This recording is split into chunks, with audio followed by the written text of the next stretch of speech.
The Manila Town Center is a place that is a space for artists, for Filipino-American artists, for Asian-American artists, and it came about through the struggle for the International Hotel. There was always a need for a place for artists to come to learn about the community, to express themselves artistically about the community that they were living in. And Kearny Street Workshop became that place. I find it difficult to think of Kearny Street Workshop without thinking about the International Hotel. And I can't think about the International Hotel without thinking about Kearny Street Workshop. They were intertwined. And my connection with the International Hotel, with Kearny Street Workshop, it was through my family. On this street here, which was once Manila Town, was where my grandmother and my grandfather met back, I guess it was in 1923. And my grandmother was working as a waitress in a Filipino restaurant, right? She was a young girl. She was only maybe 17 years old. And my grandfather used to come in and used to dress real sharp, just for the occasion, right? To impress my grandmother. So he would shine his shoes, right? And he would, have his Macintosh suit on, right? And he'd flash his dollar bills and he'd say, hey, go get me a cup of coffee. And my grandmother would look at him and say, you'll go get that yourself. But then I said, well, how did you finally fall in love with my grandfather? How did he impress you? What was it about him? Well, she said, I looked at his shoes and they were nice and shiny. I figured, well, when a guy keeps his shoes that shiny, he must be okay.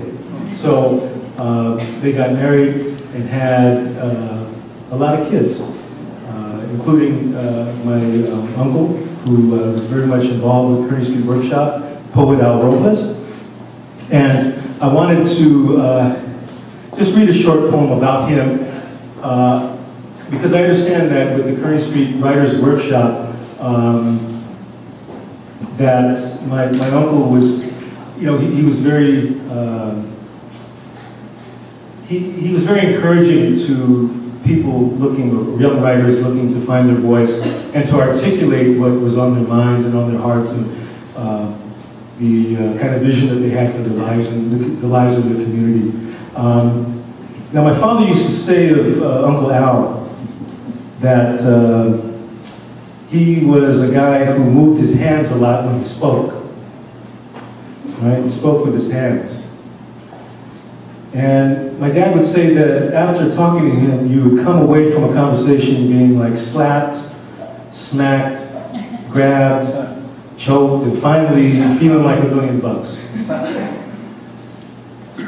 My dad would say that if you cut Uncle Al's hands off, he wouldn't be able to speak. Now my uncle, the poet Al Robles, spoke with his hands. That was a fact. Hands attached to nothing, hands attached to something.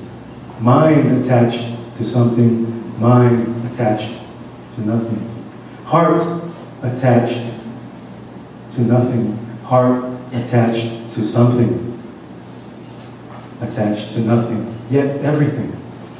Uncle Al spoke with his hands, not cut off.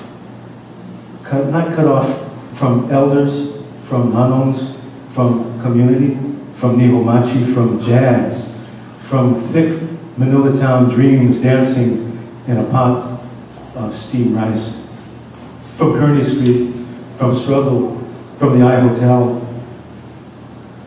from Delano and Watsonville, from Gold Mountain, from Angel Island that Sister Jenny Lim writes about, from Fillmore Street, where they do all the dancing, from Ifugao Mountain, from Agbayani Village. With his hands, he spoke of things. With his hands, he felt things, felt life. With his hands, never cut off. I'd like to briefly give, thank you, an introduction and introduce Nancy Hom, who will give a tribute to Kearny Street artists and writers. In continuation with its year-long programming to commemorate the 40th anniversary, Kearny Street Workshop is the longest or nation's oldest Asian American multidisciplinary arts organization in partnership with Litquake and the Minnowtown Heritage Foundation. We proudly present I Give You My Word, an evening of literary readings and performances featuring the voices of 3 generations of Asian Pacific American writers. And with that being said, I would like to call up Ms. Nancy Hom, who will pay tribute to artists and writers from Kearny Street Workshop. Nancy?